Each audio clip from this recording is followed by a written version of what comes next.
جانب تیز قدم لے کر آیا، وہ بیٹھی ہوئی تھی، اچانک آ کر اس پر جھکا تو وہ ڈر کر پیچھے کی جانب سرکنے لگی تھی۔ وہ جتنا دور پڑ رہی تھی، محب اتنی نزدیکی قائم کرتا جا رہا تھا۔ پہلے یہاں تک اس لڑکی کا سر بیڈ سے جا لگا۔ محب اپنے دونوں ہاتھ اس کی دونوں اطراف میں حائل کرتے بیڈ پر جماتے ہوئے اس کی سیاہ نشیلی آنکھوں میں جھانک کر سنجیدگی سے گویا ہوا کہ کیا مطلب؟ اس وجیہہ مرد کی شارپ نگاہیں اس کی نروس کر رہی تھی۔ وہ لڑکھڑائی آواز میں زبان میں استفسار کرنے لگی۔ اتنی معصوم نہ بنو۔ وہ اپنا انگوٹھا اس کی گلابی لبوں پر پھیرتا ہوا ذومعنی انداز میں گویا ہوا، تو تم میری رات بھر ذمہ داری کرنے کی قیمت لینا چاہتے ہو؟ وہ خاصا حیران و بھرم انداز میں پوچھنے لگی تھی۔ میں نے تو نہیں کہا شکریہ ادا کرنے کا، وہ تو تم جیسے میرے شکریہ ادا کرنے کا خاصا شوق چڑھا ہے۔ میں تو صرف مدد کر رہا ہوں تمہاری ٹھیک طرح شکریہ ادا کرنے میں۔ وہ طنزیہ مسکراہٹ ہونٹوں کے کنارے پر سجائے نہایت جتاتے ہوئے بولا تھا۔ اس خوبرو نوجوان کی نیلی آنکھوں میں بھڑکتا ہوا غصہ وہ چاہ کر بھی نظر انداز نہیں کر سکی۔ چلو، مجھے فریش ہونے جانا ہے۔ وہ ڈر گئی تھی۔ ہٹو سوری۔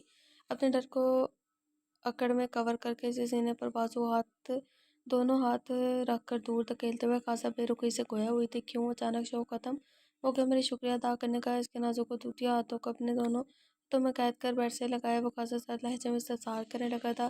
وہی میں بیمار ہوں، کیا بھول گئے تم؟ پوری رات بخار میں گزاری ہے میں نے۔ معافی مانگ چکی ہوں تم سے کل رات، پھر کیوں اتنا غصہ و بے رخی دکھا رہے ہو؟ وہ روتا سا منہ بنا کر دنیا جہان کی بےچارگی اپنے چہرے پر سجائے روحان سے لہجے میں بولی تھی۔ الٹا چور کوتوال کو ڈانٹے۔ وہ دانت پیستے ہوئے کہہ کر اس کے نازک ہاتھوں کو نرمی سے آزاد کر کے سیدھا کھڑا ہوا تھا۔ پورے 6 ماہ بعد مسز محب اجلال ملک نے مجھ سے معافی مانگنے کی زحمت کی ہے۔ مجھے واقعی شکر گزار ہونا چاہیے تھا۔ آخر آپ کو یاد آ ہی گیا کہ ابھی وہ غصے سے آگ بگولا ہو کر طنزیہ لہجے میں بول ہی رہا تھا کہ اچانک وہ دشمن جہاں اٹھ کر سینے سے آ لگی۔ آگے کے الفاظ منہ میں ہی رہ کر دم توڑ گئے تھے۔ سوری، میں نے تو بس تمہارا غصہ ٹھنڈا ہونے کا انتظار کر رہی تھی۔ مجھے کیا خبر تھی میرا صحیح وقت کا انتظار کرنا بھی تمہارے غصے کو مزید ہوا دے دے گا۔ وہ سینے سے لگ کر بچوں کی طرح پہلے تو بلک بلک کر رونے لگی، پھر اپنا چہرہ اٹھا کر نشیلی سی آنکھوں سے بھری آنکھوں کے ساتھ مقابل کی آنکھوں میں جھانکتے ہوئے شرمندگی سے کہا تھا۔ اب اس ستمگر کی خفگی اور بے رحمی برداشت نہیں ہو رہی تھی اس لڑکی سے۔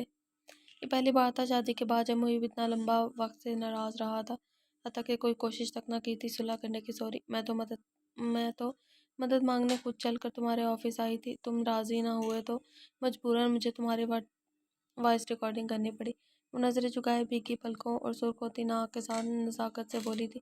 اچھا، رونا تو بند کرو۔ میری اولاد نے کیا بگاڑا ہے تمہارا؟ کیوں انہیں نابینا ماں دینے پر تلی ہو؟ اس کے آنسو اپنے ہاتھوں سے صاف کر کے ہلکا سا جھنجھلاتے ہوئے گویا ہوا تھا، مانا کہ وہ منہ سے اعتراف نہیں کر رہا تھا لیکن دل کے کسی کونے میں وہ یہ جانتا تھا کہ نجمہ اپنی جگہ بالکل درست تھی۔ وہ کیسے اپنے باپ کا خون معاف کر دیتی؟ اتنا آسان نہیں ہوتا خونی رشتوں سے منہ پھیر لینا، خاص طور پر ایک بیٹی کے لیے اپنے باپ سے۔ ایسا تو نہیں کہ وہ واقف نہ تھا کہ اس کے والد نے عبدالرحمن کو اس کی خالہ کی عزت لوٹنے کے سبب نہیں بلکہ جائیداد کے حصول کے لیے قتل کیا تھا۔ سب کچھ جانتے بوجھتے اجلال ملک کے ہر سیاہ و سفید کام رکھنے کے باوجود وہ انہیں سزا دلوانے کے لیے ہرگز تیار نہ تھا۔ آخر نجمہ سے وعدہ نہ کیا ہوتا تو یقیناً اسے ابھی بھی نہ دلاتا، مگر اب جو ہونا تھا سو ہو گیا تھا۔ اب اسے فیوچر پلان کرنا تھا، شاہزین اور فاطمہ کو ایک اچھا مستقبل دینا تھا، جو ذمہ داری تھی اس کی۔ سوری، وہ بار بار معافی مانگ رہی تھی۔ اٹس اوکے، اس نے آہستگی سے کہتے ہوئے اس حسین سراپے کو اپنے سار میں جکڑا۔ وہ نہیں بتا سکتا تھا مقابل سینہ کو ان 6 ماہ میں سے زیادہ خود کو سزا دے رہا تھا۔ تم نے مجھے معاف کر دیا نا؟ وہ سینے سے لگ کے اپنے دل کو سکون و قرار دینے کی نیت سے دوبارہ تصدیق کرنے لگی۔ نہیں۔ وہ تھوڑی دیر سوچنے کے بعد بولا۔ کیوں؟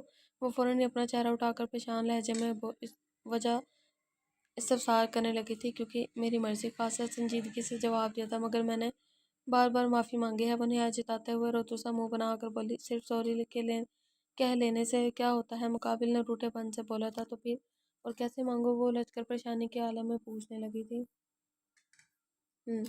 خود سوچو، اور کیسے مانگ سکتی ہو؟ اس کی آنکھوں میں شرارت و چوکی ابھری تھی۔ یہ جملہ ادا کرتے وقت مقابل کھڑی وہ لڑکی کیسے نہ سمجھ تھی؟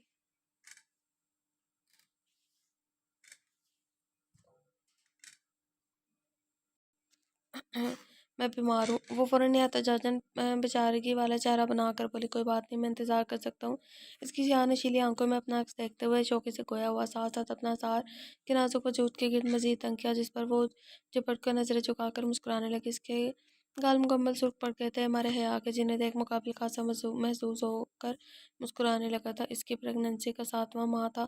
وہ صبح سے واش روم کے چکر کاٹ رہی تھی، نہ جانے کیوں صبح سے پیٹ میں شدید درد تھا۔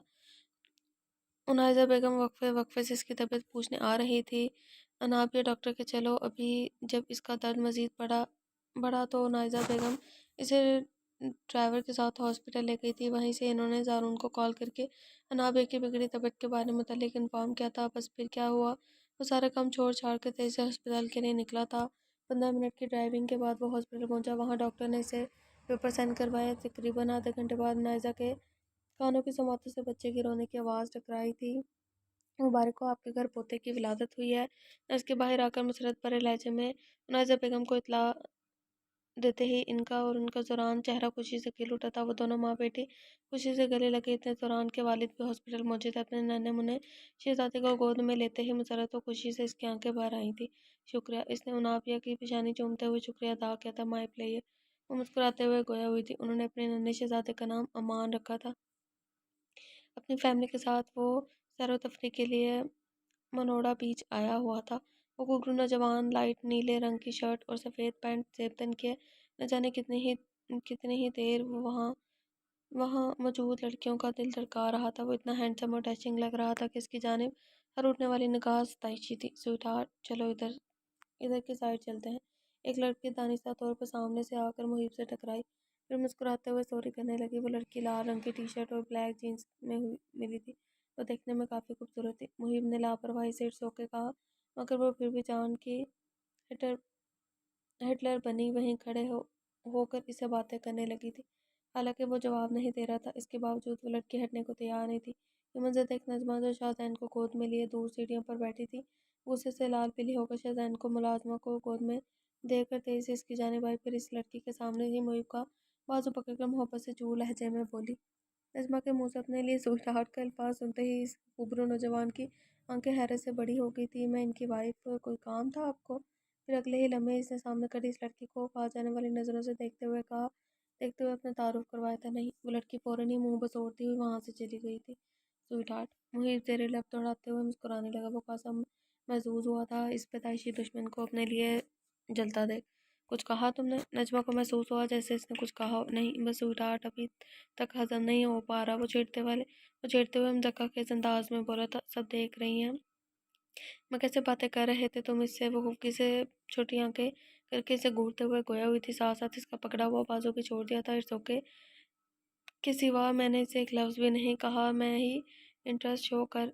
وہ ہی انٹرسٹ شو کر رہی تھی مجھ میں۔ اس کی خفگی دیکھ وہ فوراً ہی صفائی دینے لگا تھا، پھر اچانک یہ سوچ کر مسکرا دیا کہ کتنے بدل گیا ہے محب اجلال ملک۔ کبھی کسی کو اپنی باتوں کی وضاحت نہیں دیتا تھا، مگر مقابل کھڑی حسینہ کو فوراً دی تھی، کیونکہ اس کی ہلکی سی خفگی بھی وہ اپنے دل پر بھاری ہوتا محسوس کرتا تھا۔ کیوں مسکرا رہے ہو؟ تھوڑا سا رہ گیا بس۔ کیوں مسکرا رہے ہو؟ وہ شکی انداز میں اب بولی تھی۔ اب کیا بندہ مسکرا بھی نہیں سکتا؟ وہ خاصا احتجاجاً گویا ہوا تھا، جس پر وہ مزید بحث نہ کرتے ہوئے خاموش ہو گئی تھی۔ چلو سویٹ ہارٹ، اس بار محیط نے نہایت محبت سے کہہ کر اس کا نازک خوبصورت ہاتھ تھاما تھا۔ کہاں؟ تھوڑا آگے چل کر دیکھتے ہیں۔ جب بندہ پانی پر آتا ہے تو تھوڑا پاؤں تو گیلے کرنے ہیں نا۔ یہ کہتے ہوئے اس نے نجمہ کا ہاتھ چھوڑا اور نیچے جھک کر اپنی پینٹ کو فولڈ کرنے لگا، پھر اٹھ کر دوبارہ ہاتھ تھام لیا۔ وہ جی ہاں من مسکراتے ہوئے اپنی بیوی کا ہاتھ تھامے پانی کے کنارے پر چلنے لگا۔ وہ بالکل قدم سے قدم ملا کر چل رہی تھی۔ محب اجلال ملک کا ساتھ اس کے لیے کسی سنہرے خواب سے کم نہ تھا۔ کب سوچا تھا اس نے کہ ایک دن اپنے جانی دشمن کا ہاتھ تھام کر مسکراتے ہوئے قدم سے قدم ملا کر چلے گی۔ وہ لڑکی جو اسے چوتے ہوئے بھی گھن کھاتا تھا، جو اسے گندگی کہتا تھا، وہ ایک دن اسے سویٹ ہارٹ جیسے پیارے اور میٹھے لفظوں سے پکارے گا، اس کا ہاتھ خود سے دنیا کے سامنے تھامے گا۔ محیط، تم ہمیشہ سے میری ماں کو گالیاں دیا کرتے تھے، جس کی وجہ سے میں تم سے سخت نفرت کرتی تھی، پھر بھی شادی کے بعد تم نے اچانک انہیں گالیاں دینا، میں برا بھلا کہنا بند کیوں کر دیا؟ ایسا کیوں؟ پرانی یادیں یاد کرتے وقت اچانک ہی ذہن میں سوال ابھرا جو وہ پوچھنے بغیر نہ رہ سکی تھی۔ ہاں، محیط نے بھی کہا تھا نا کہ اگر ایک وعدہ نہ ہوتا تو میں تمہیں تکلیف دیتا، یہ وہ، تو شاید یہ وہی وعدہ نہ ہو، کیونکہ میرے فرائض ہیں میں شامل ہے اپنی بیوی کی ماں کی عزت کرنا، اسی لیے نہ چاہتے ہوئے بھی وہ مجبور کرنے کو۔ کچھ دیر کی خاموشی کے بعد وہ خاصا غمگین لہجے میں گویا ہوا تھا، مجبور؟ کیا میں جان سکتی ہوں وہ کون سی چیز ہے جو محب جلال ملک کو مجبور کرنے کی طاقت رکھتی ہے؟ وہ اس کی جانب متوجہ ہو کر ہلکا سا مسکراتے ہوئے تجسس سے پوچھنے لگی۔ میرا وعدہ، وہ گیلی ریت پر آہستہ آہستہ قدم جما کر چلتے ہوئے اس حسین دلربا کی جانب دیکھ غمگین لہجے میں جواب دے ہوا تھا۔ تم نے کبھی بتایا نہیں کس سے کیا تھا تم نے یہ وعدہ جس کے اس قدر پابند ہو؟ یقیناً وہ شخص تمہاری زندگی میں بہت اہمیت کا حامل رہا ہوگا۔ مجھے لگتا ہے اس کی خالہ نہ ہو۔ تیز ہواؤں کے سبب اس کی ریشمی گھنی زلفیں اڑ کر چہرے پر آنے لگی تھی، اپنے الٹے ہاتھ سے سٹ کر کان کے پیچھے کرتے ہوئے مقابل کی نظر طرف نظر کر بڑے اشتیاق سے استفسار کرنے لگا تھا۔ خود سے فقط دو لفظی جواب دیا تھا مقابل نے۔ کیا خود سے؟ وہ الجھ کر بولی تھی۔ ہاں خود سے۔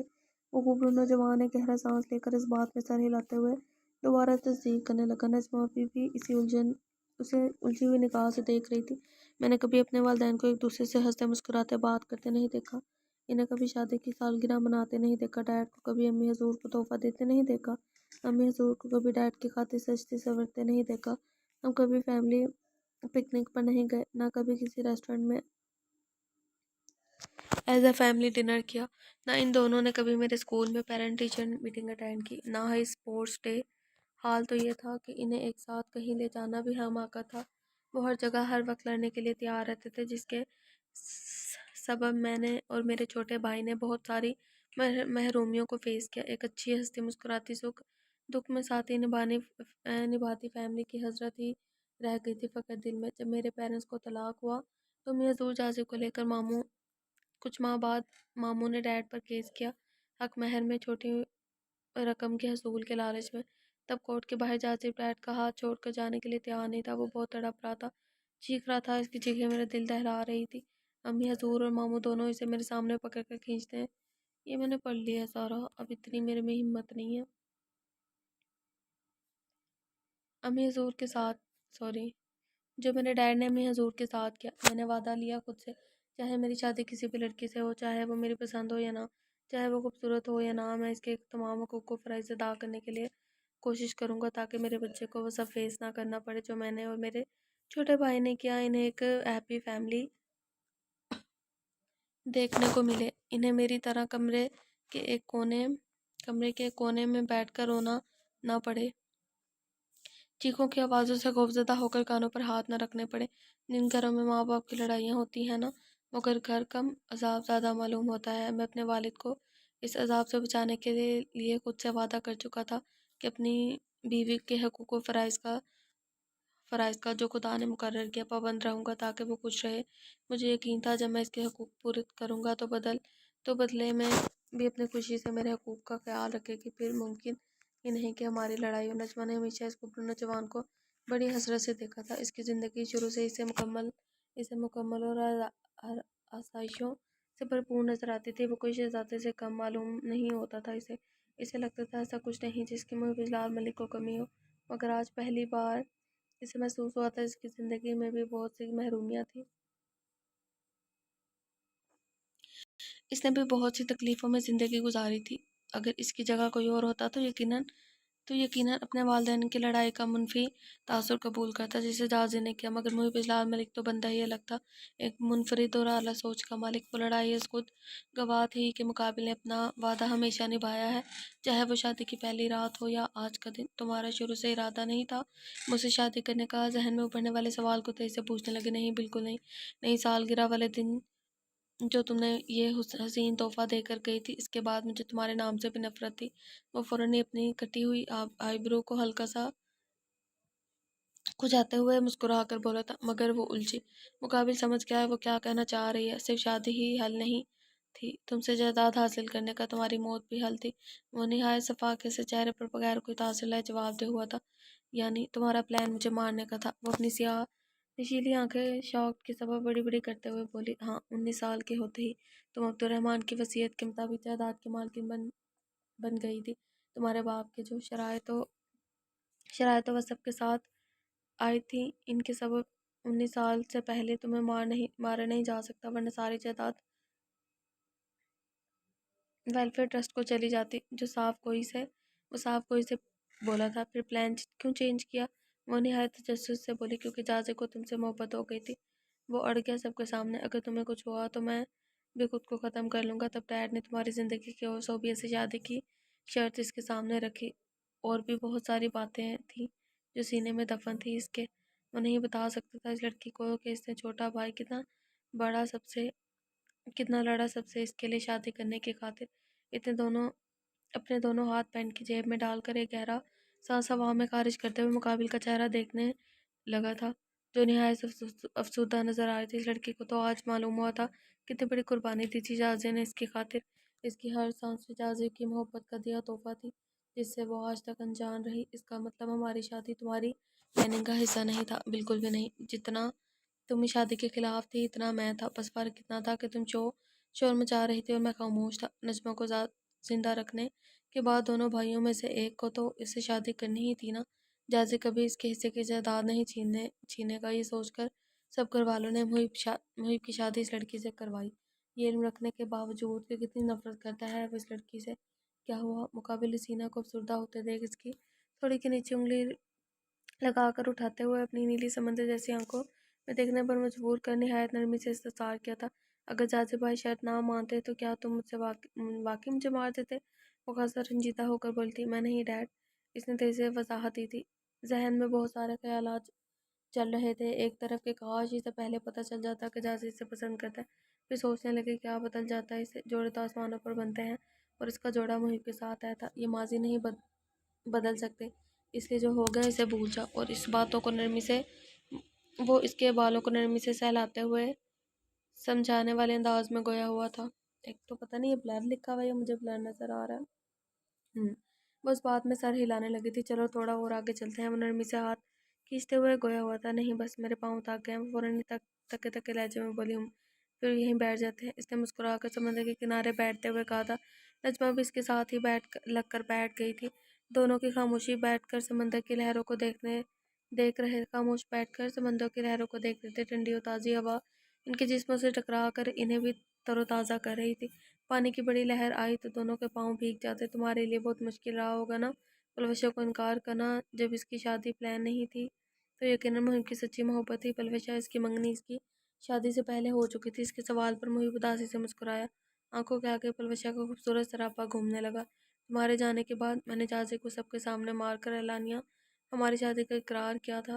وہاں پلوشا بھی موجود تھی۔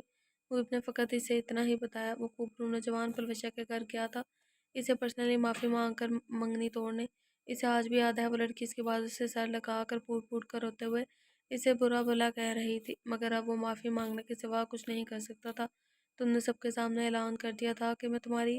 وہ خاصا حیران ہو کر پوچھنے لگی تھی کہ تم میری بیوی ہو۔ وہ اس کا جملہ تھا اسے مکمل کرتے ہوئے بولا تھا، نہ جانے کیوں اسے اس جملے ستمگر پر شدت سے پیار آیا تھا۔ ابھی وہ کچھ کہتی اس سے قبل ہی میم فاطمہ بہت رو رہی ہے۔ اچانک کی ملازمہ آ کر فاطمہ کو اس کی جانب بڑھاتے ہوئے پریشان ہو کر کہنے لگی، او میری بیبی آؤ، میری گود میں آؤ۔ وہ فاطمہ کو بڑی محبت سے گود میں لے کر چپ کروانے لگی تھی۔ فاطمہ بھی اس کی ممتا بھری گود میں آتے ہی خاموش ہو گئی تھی، جیسے رونا اسی کی گود میں آنے کی خاطر تھا۔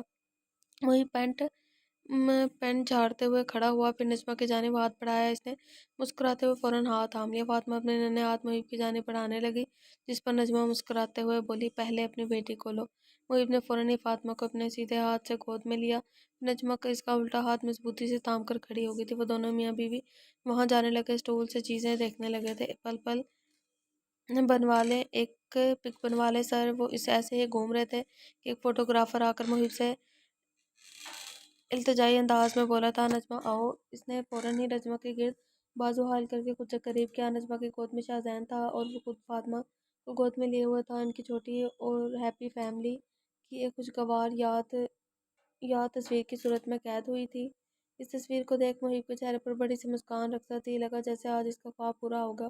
مسکراتے ہوئے اس کا چہرہ مزید حسین ہو گیا تھا۔ نجمہ اسے محبت بھری نظروں سے دیکھنے لگی تھی۔ اس کی نگاہوں کی تپش مقابل نے فوراً محسوس کر لی تھی، پھر دیکھتے